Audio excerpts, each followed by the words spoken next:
നീ കാരണം ഇനി പുതിയ പ്രശ്നങ്ങളൊന്നും വേണ്ട. ഞാൻ പറയുന്നൊന്ന് കേൾക്ക് കാർത്തിക. വേണമെങ്കിൽ ഞാൻ ഇപ്പൊ തന്നെ നിന്റെ കാല് പിടിച്ച് മാപ്പ് പറയാം. നീ എന്റെ കാലിൽ വീണാലും കയ്യിൽ പിടിച്ചാലും ഞാൻ എടുത്ത തീരുമാനം മാറില്ല.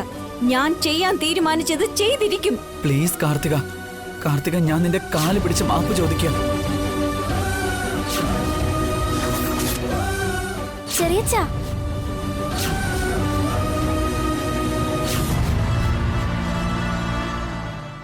ചെറിയച്ഛ ഇതെന്തായി കാണിക്കുന്നേ?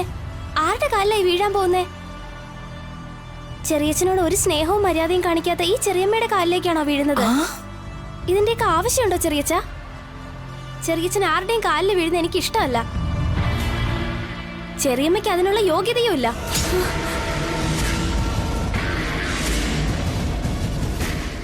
എന്തിടാ വലിയ ആൾക്കാരെ പോലെ സംസാരിക്കുന്നേ? നിന്റെ അമ്മയെ പോലെ നിനക്കും അഹങ്കാരം ഇത്തിരി കൂടുതലാ. ഒരു തെറ്റും ചെയ്യാത്തവർക്ക് കുറച്ച് അഹങ്കാരമൊക്കെ ഉണ്ടാവും ചെറിയമ്മേ. ഞാനും എന്റെ അമ്മയും ചെറിയമ്മയും ചെറിയമ്മയുടെ അമ്മയും പോലെയൊന്നും അല്ല.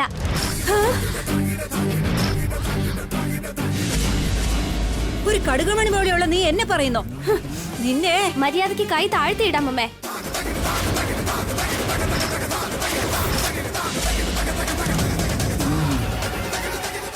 എന്റെ ദേഹത്ത് അമ്മൂമ്മ തൊട്ടാലുണ്ടല്ലോ, എന്റെ അച്ഛനും അമ്മയും വെറുതെ നോക്കിയിരിക്കില്ല.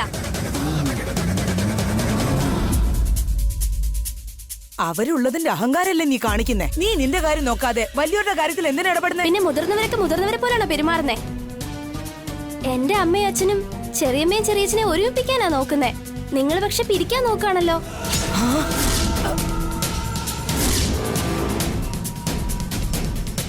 പാവ എന്റെ ചെറിയച്ഛൻ എത്രത്തോളം കഷ്ടപ്പെടുന്നുണ്ടെന്ന് നിങ്ങൾക്ക് എങ്ങനെ അറിയാം? അവസാനം എന്റെ ചെറിയച്ഛൻ ചെറിയമ്മയുടെ കാലിൽ വീഴാൻ വരെ തയ്യാറായി. അതറിയാമോ അമ്മമ്മയ്ക്ക്?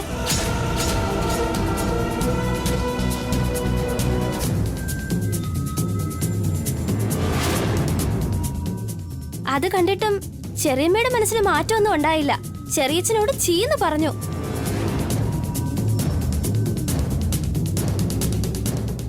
ഇക്കാര്യം എന്റെ അമ്മയും അച്ഛനും അറിഞ്ഞ എന്താ ഉണ്ടാവേന്ന് അമ്മമ്മയ്ക്ക് അറിയാമോ? എന്ത് നടക്കുന്ന നീ പറയുന്നേ? വേണ്ട ചെറിയമ്മേ, ഒരു ചെറിയ കുട്ടിയോട് വഴക്കുണ്ടാക്കി ചെറിയമ്മയുടെ മര്യാദ കളയരുത്. ചെറിയമ്മ കാരണം ചെറിയച്ഛന് കാല് തന്നെ ഇല്ലാതായത്. അങ്ങനെയുള്ള ചെറിയച്ഛൻ ചെറിയമ്മയുടെ കാലിൽ വീഴാൻ വരുമ്പോ ചെറിയമ്മ ഷോക്ക് ആവേണ്ടതായിരുന്നില്ലേ? അതിനു പകരം ചീയെന്ന് പറയുന്നു. വലിയ തെറ്റായി പോയി ചെറിയമ്മേ. ഇതിന് പണിഷ്മെന്റ് ഉറപ്പായും കിട്ടും. മുട്ടയെന്ന് വിരിഞ്ഞിട്ടില്ല, ഞങ്ങളെ ഭീഷണിപ്പെടുത്തുന്നോ നീ? ഞാൻ നിങ്ങൾക്ക് ചെറിയ കുട്ടി ആയിരിക്കും അമ്മമ്മേ, പക്ഷെ ഞാൻ മനസ്സിലാക്കിയത്ര പോലും നിങ്ങൾ മനസ്സിലാക്കിയിട്ടില്ല. സ്കൂളിൽ ക്ലാസ് വർക്ക് മര്യാദയ്ക്ക് ചെയ്തില്ലെങ്കിൽ മിസ് ഞങ്ങൾക്ക് പണിഷ്മെന്റ് തരും. വീട്ടില് ഹോംവർക്ക് ചെയ്തില്ലെങ്കിൽ അമ്മ ഞങ്ങളെ തല്ലും. എന്തിനാ? ഞങ്ങൾ നന്നായിട്ട് പഠിക്കാൻ വേണ്ടിയല്ലേ. അതുപോലെ ചെറിയമ്മ തെറ്റ് ചെയ്താ അമ്മമ്മ വേണം പണിഷ്മെന്റ് കൊടുക്കാൻ. പക്ഷെ ഇവിടെ അമ്മമ്മ തന്നെ തെറ്റ് ചെയ്യുമല്ലേ. ചെറിയമ്മയ്ക്ക് നല്ലത് പറഞ്ഞു കൊടുക്കുന്നതിന് പകരം നിങ്ങൾ തന്നെ അവരെ നശിപ്പിക്കുക. നീ അങ്ങ് ഒരുപാട് സംസാരിക്കുകയാണല്ലോ.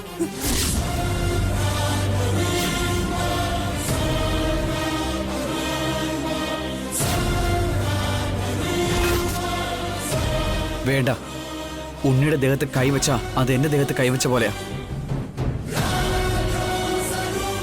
ഞാൻ കാർത്തികോട് സംസാരിക്കാൻ ഇങ്ങോട്ട് വന്നത്. അതിന്റെ പേരിൽ പ്രശ്നങ്ങൾ ഉണ്ടാക്കരുത്. ചെറിയ കുട്ടിയെ കൊണ്ട് സംസാരിപ്പിച്ച് കാഴ്ച കണ്ടിട്ട് ഇപ്പൊ പ്രശ്നമൊന്നും വേണ്ടെന്ന് പറയുന്നോ? എന്നെ പോലെ ഒരു ചെറിയ കുട്ടിയോട് പോലും വഴക്കുണ്ടാക്കുന്ന സ്ഥിതി ഉണ്ടാക്കിയതിന് നിങ്ങൾ വേണം ലജ്ജിച്ച് തല താഴ്ത്താൻ.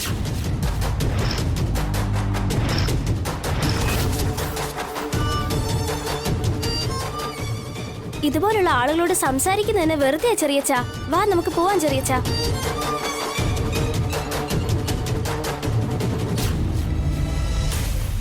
ഈ വീട്ടില് ചെറിയ കുട്ടികളുടെ വായിന്നും വലിയ വർത്താനാ വരുന്നേ. എല്ലാവരും നമ്മളെയാ കുറ്റം പറയുന്നേ. അല്ല കാർത്തികേ, അഖിലൻ നിന്റെ കാല് പിടിക്കാൻ വന്നപ്പോ നീ ദേഷ്യമായിട്ട് എന്തേ പറഞ്ഞു? പിന്നെ എന്താ ചെയ്യണ്ടേ? ക്ഷമിച്ചു എന്ന് പറഞ്ഞ് ഞാൻ ജോലിക്ക് പോകാതിരിക്കണോ? നിനക്കെന്തിനാ ബേബി ജോബൊക്കെ? അവരെല്ലാം നിന്റെ കൈ തരാന്ന് പറഞ്ഞില്ലേ? സന്തോഷമായിട്ട് നിങ്ങൾക്ക് താക്കോല് വാങ്ങണ്ടേ? വസു എടുത്തിട ചതി നിങ്ങളുടെ മരത്തലയ്ക്ക് മനസ്സിലാകാത്തതുകൊണ്ടാ. അവർ വെറുതെ ഒന്നും ചെയ്യാറില്ല. എന്തോ ഒരു പ്ലാൻ ഇതിന് പിന്നിലുണ്ട്. ഒന്നും അറിയാത്തതുപോലെ എല്ലാം തന്നിട്ട് അതിനുശേഷം ഒന്നും അറിയാത്തതുപോലെ എല്ലാം പിടിച്ചു വാങ്ങും. പ്രശ്നം തീരുന്നതുവരെ ഇവർ പല നാടകങ്ങളും കളിച്ചു കാണിക്കും. ഇവരെ പറ്റി മമ്മിക്ക് ശരിക്കും അറിയാത്തതുകൊണ്ടാ. അത് സത്യം സിസ്റ്റർ. ആ വസുന്ധര ചില്ലറക്കാരിയൊന്നല്ല.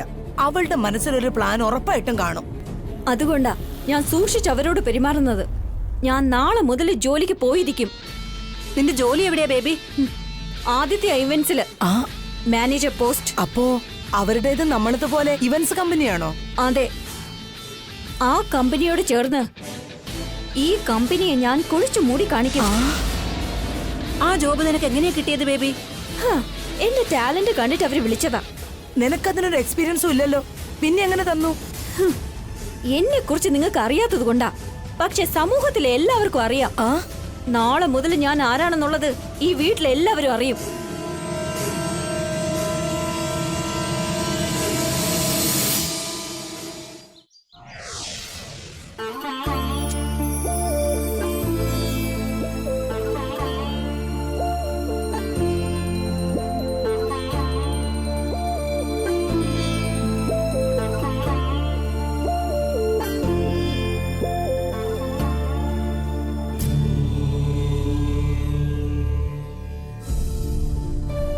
ഭഗവാനെ, മേനിങ്ങാന്ന് വരെ ഒരു പ്രശ്നവും ഇല്ലാതിരുന്ന വീട്ടില് ഇന്നലെ മുതൽ പ്രശ്നങ്ങൾ ഉണ്ടായിക്കൊണ്ടിരിക്കുക. കാർത്തിക വീണ്ടും പഴയതുപോലെ ആയി. ഡിവോഴ്സ് വേണമെന്ന് പറഞ്ഞോണ്ടിരിക്കുക. അവൾക്ക് ജോലിക്ക് പോകണമെന്നും പറയുന്നു. ഈ പ്രശ്നങ്ങൾക്കൊക്കെ വേഗം ഒരു പരിഹാരം കണ്ടെത്തി തരണേ.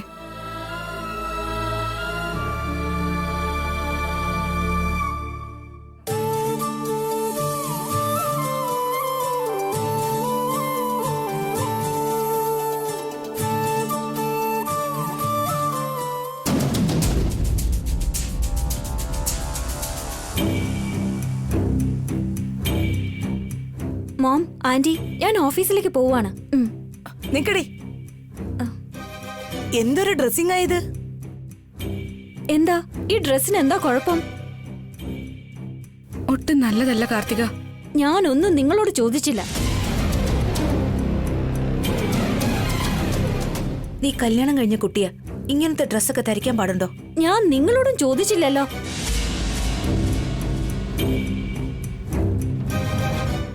ആരെങ്കിലും കണ്ടാത്ര നല്ലതല്ല മോളെ. എനിക്ക് നല്ല കംഫർട്ടബിൾ ആണ്. മറ്റുള്ളവരെങ്ങനെ ചിന്തിക്കുമെന്ന് ഞാൻ അറിയേണ്ട കാര്യമില്ല. അങ്ങനെയല്ല മോളെ, സാരി ഉടുത്താ നീ ഒരു സുന്ദരിയായിരിക്കല്ലോ. ഞാൻ ഓഫീസില് തൂക്കുന്ന ജോലിക്കൊന്നും അല്ല പോകുന്ന ആന്റി. മാനേജർ പോസ്റ്റിലാ പോകുന്ന. അത് മാത്രമല്ല, ഞാനൊന്നും വയസ്സായ കിളവിയൊന്നും അല്ല.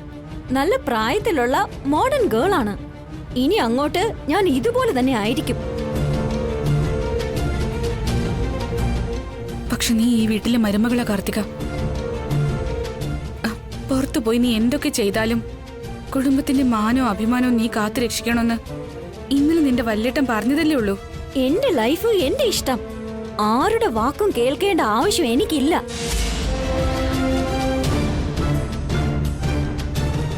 മാത്രമല്ല, ഈ വീട്ടിലെ മരുമകളാണെന്നുള്ള ടാഗ് കുറച്ചു കാലം കൂടിയേ ഉള്ളൂ.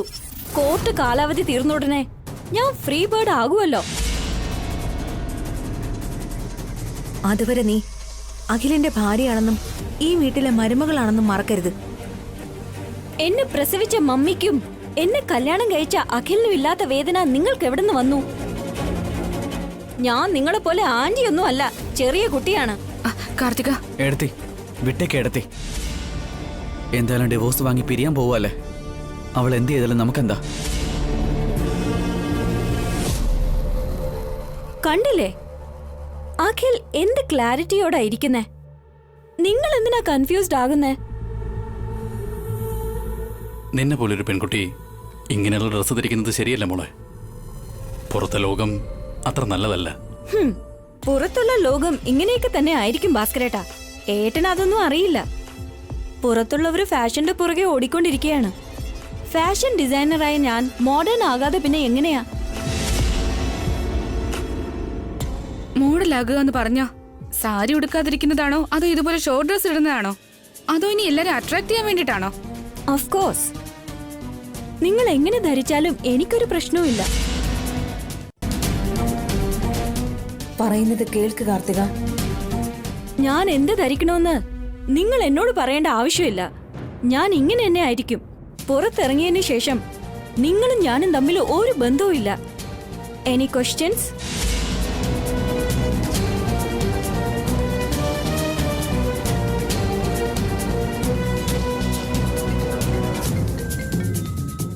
Yes boss, on the way. എന്റെ ബോസ് എന്നെ കോൾ ചെയ്തു. ഞാൻ പോവാണ്.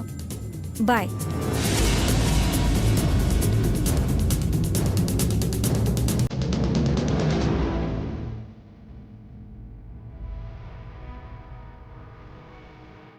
നിങ്ങൾ എന്തിനാ വിഷമിക്കുന്നേ? വിട്ടേക്ക്. കാലാവധി കഴിയുന്നവരെയല്ലേ ഉള്ളൂ ഈ പ്രശ്നം. പറ്റുന്നുണ്ടെങ്കിൽ ജഡ്ജി മാഡത്തിനോട് സംസാരിച്ച് കാലാവധി കുറച്ച് ഇന്നോ നാളെയോ ഡിവോഴ്സ് തരാൻ പറ്റുമെന്ന് ചോദിക്കുക. എനിക്ക് കുറച്ചെങ്കിലും സമാധാനം കിട്ടും.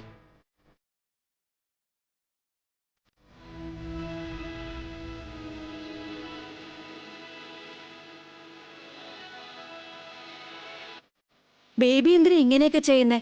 വീട്ടിലെ അധികാരം, ഓഫീസിലെ സ്ഥാനങ്ങൾ, അലമാരിയുടെ താക്കോൽ ഇതൊന്നും വേണ്ടെന്ന് പറയുന്നു. എന്നിട്ട് ഏതോ ഒരു കമ്പനിയുടെ മാനേജറായിട്ട് ജോലിക്കും പോകുന്നു. ഞാൻ പറയുന്നത് പോലും കേൾക്കുന്നില്ല. ഡിവോഴ്സ് കിട്ടുന്നതിന് മുമ്പ് ബേബി കാരണം പ്രശ്നങ്ങളൊന്നും ഉണ്ടാവില്ലല്ലോ അല്ലേ? കാർത്തികയുടെ ഗഡ്സ് സമ്മതിക്കണം. അവൾക്കുള്ള ധൈര്യം എനിക്കുണ്ടായിരുന്നെങ്കിൽ ഇപ്പോഴേക്ക് എന്റെ ജീവിതം സെറ്റിലായനെ. കാർത്തികയെ പോലെ ചെറിയ ചെറിയ ഡ്രസ്സുകളൊക്കെ ഇട്ട് എൻജോയ് ചെയ്യാമായിരുന്നു. കല്യാണത്തിന് ശേഷം എന്റെ രാജ ചെറിയ ഡ്രസ്സുകളൊക്കെ ഇടാൻ എന്നെ സമ്മതിക്കോ എന്തോ. അതുപോട്ടെ, കാർത്തികയുടെ പുതിയ ബോസ് ആരായിരിക്കും?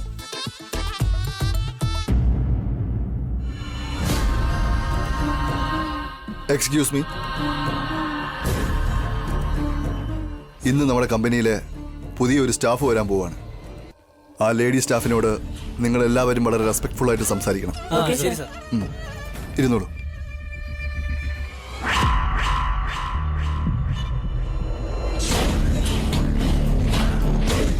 സാർ, കാർത്തിക മാഡം വരുന്നുണ്ട്.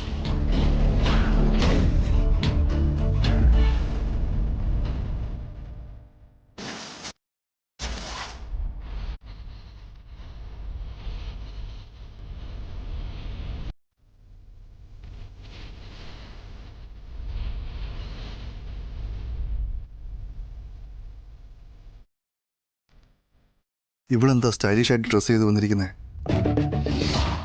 സർ, ഇതാ sir. Welcome Karthika. Welcome to our Aditya events company. Thank you sir. No sir, call me Aditya. Okay?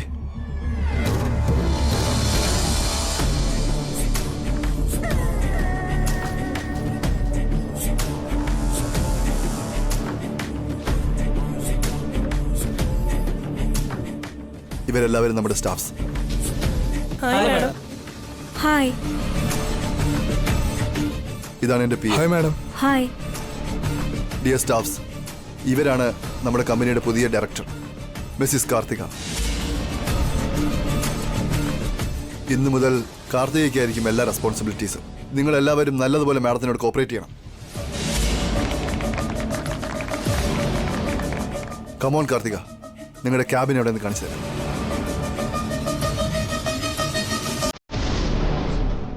Come on Karthika, ഇതാണ് നിങ്ങളുടെ ക്യാബിൻ, ഇതാണ് നിങ്ങളുടെ chair. Please take your position. ഇന്നലെ മാനേജർ എന്നല്ലേ പറഞ്ഞേ? ഇന്ന് ഡയറക്ടർ എന്ന് പറയുന്നു. ഓ സോറി, ഞാൻ പറഞ്ഞില്ലല്ലോ. ഇന്നലെ നമ്മുടെ കമ്പനിയുടെ ബോർഡ് മീറ്റിംഗ് നടന്നു. മീറ്റിങ്ങിൽ ഞാൻ നിങ്ങളെപ്പറ്റി അവരോട് സംസാരിച്ചു. കമ്പനിയിൽ നിങ്ങളെ ഡയറക്ടറായിട്ട് അപ്പോയിൻറ്റ് ചെയ്യാൻ മറ്റുള്ള ഡയറക്ടേഴ്സ് എല്ലാം ഒരേ മനസ്സോടെ സമ്മതിച്ചു.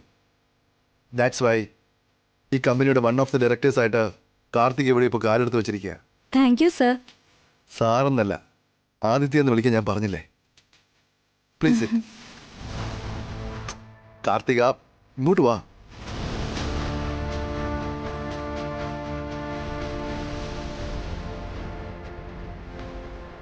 സംസ്കൃതി ഈവൻസ് ചെയർമാൻ ഇനി മുതൽ ഏട്ടനാണ്.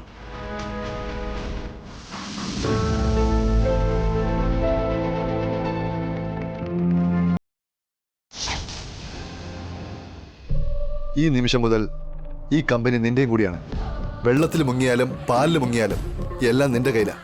നമ്മുടെ കമ്പനിയെ നമ്പർ 1 സ്ഥാനത്തേക്ക് ഞാൻ കൊണ്ടുവരും Aditya. I promise. Thank you. One selfie please.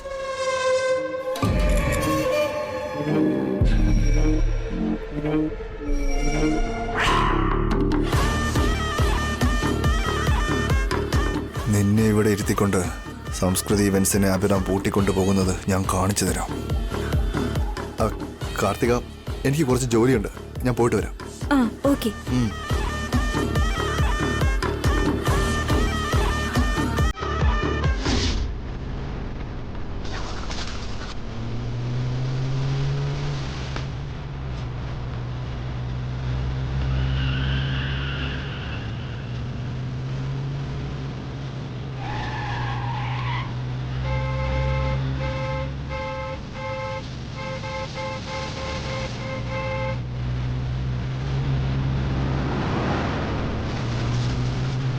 Hey!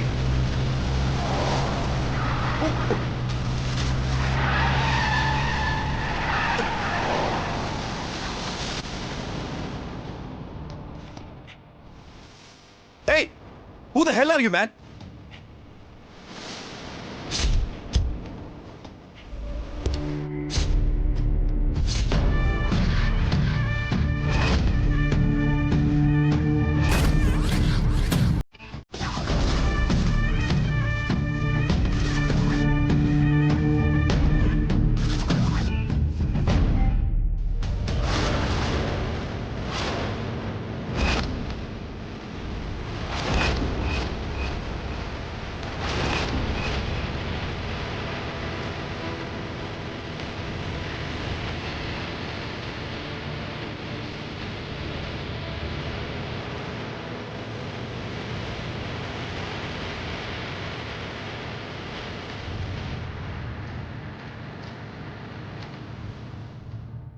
എന്താ അഭിരാം, ടെൻഷനായോ? എനിക്കിങ്ങനെ റോങ് റൂട്ടിൽ വന്ന് ഇങ്ങനെ ടെൻഷൻ അടിപ്പിക്കുന്നത് വലിയ ഇഷ്ടമാണ്. റോങ് റൂട്ടിൽ വന്നാൽ ആക്സിഡന്റ് സംഭവിക്കും. ഞാൻ ആക്സിഡന്റ് ഉണ്ടാക്കാനാണ് വന്നത്. അത്ര ഈസി ആയിട്ട് നിനക്ക് എന്നോട് മത്സരിക്കാൻ പറ്റില്ല. നീ ബ്രേക്ക് ഇട്ടില്ലായിരുന്നെങ്കിൽ ഇപ്പൊ തട്ടിയേനെ. തട്ടിയിരുന്നെങ്കിൽ നിനക്ക് മനസ്സിലാവുമായിരുന്നു ആർക്കാ ആക്സിഡന്റ് സംഭവിക്കുമെന്ന്. നിന്റെ ഈ അഹങ്കാരമാണ് എനിക്ക് പിടിക്കാത്തത് അഭിരാം. ഇത് അഹങ്കാരമല്ല, ധൈര്യമാണ്. നിന്റെ ഈ ധൈര്യത്തെ ഡൗൺ ആക്കാൻ ഞാനൊരു പവർഫുൾ വെപ്പൺ ഡൗൺലോഡ് ചെയ്ത് വെച്ചിട്ടുണ്ട്. നിന്റെ ഓരോ ആയുധങ്ങൾക്കും എന്നെ ഒന്നും ചെയ്യാൻ കഴിയില്ല. ഒരു പെണ്ണ് മനസ്സ് വെച്ചാ എന്തു വേണമെങ്കിലും ചെയ്യാം. അതിന് ചരിത്രത്തിൽ ഒരുപാട് ഉദാഹരണങ്ങളുണ്ട്. സീത കാരണം രാവണൻ മരിച്ചു, ദ്രൗപദി കാരണം കൗരവര് മരിച്ചു, കണ്ണകി കാരണം മധുര നാട് കത്തിയെരിഞ്ഞു. എന്താ? ഒരാണിനെ പോലെ എന്നെ എതിർക്കുന്നതിന് പകരം ഒരു പെണ്ണിനെ നീ ആയുധമാക്കാൻ ശ്രമിക്കുവാണ്? ഒരു പെണ്ണ് വിചാരിച്ചു കഴിഞ്ഞാൽ എന്തു വേണമെങ്കിലും നേടാൻ കഴിയുമെന്ന് എനിക്കറിയാം. അതിരിക്കട്ടെ, നിന്നെ വേരോടെ പിഴുതെറിയുന്ന പെണ്ണ് ആരാണെന്നറിയാൻ നിനക്ക് ആഗ്രഹമുണ്ടോ? ഇനി നീയായിട്ട് ചോദിച്ചില്ലെങ്കിലും അത് പറഞ്ഞു തരേണ്ട കടമ എനിക്കില്ലേ? ആ പെണ്ണ് വേറെ ആരുമല്ല, നിന്റെ വീട്ടിലുള്ളവള് തന്നെയാ. നിന്നോട് ദേഷ്യവും പകയും വളർത്തിക്കൊണ്ടിരിക്കുന്ന നിന്റെ അനിയന്റെ ഭാര്യ കാർത്തിക.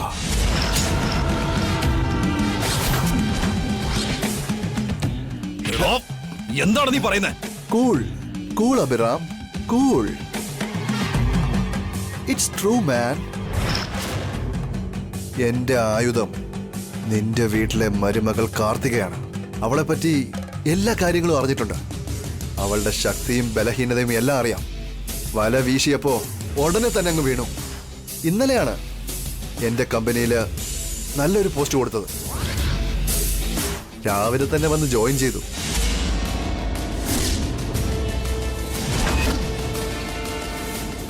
എന്താ, അവള് നിന്നോട് ഇതൊന്നും പറഞ്ഞില്ലേ?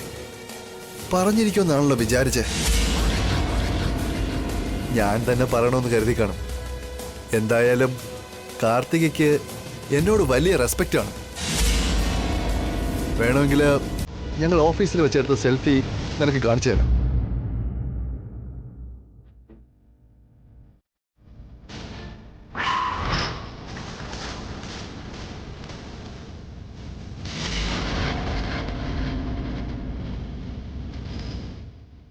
ഇപ്പൊ വിശ്വസിക്കുന്നോ? ഞാൻ നേരത്തെ നിന്നോട് പറഞ്ഞല്ലേ, എനിക്ക് വേണ്ടത് നേടിയെടുക്കാനായിട്ട് ഞാൻ ഏത് വഴിയും സ്വീകരിക്കുമെന്ന്. ഗവൺമെന്റ് ഈവൻറ്റ്സ് എനിക്ക് വേണമെന്ന് നിന്റെ ഓഫീസിലേക്ക് വന്ന് ഞാൻ മര്യാദയ്ക്ക് ചോദിച്ചു. ഗെറ്റ് ഔട്ട് എന്നാ നീ എന്നോട് പറഞ്ഞത്. ഇപ്പോ എൻ്റെ ഓഫീസിനകത്ത് നിന്റെ വീട്ടിലെ മരുമകളെ കൊണ്ടുവന്നിരിക്കും.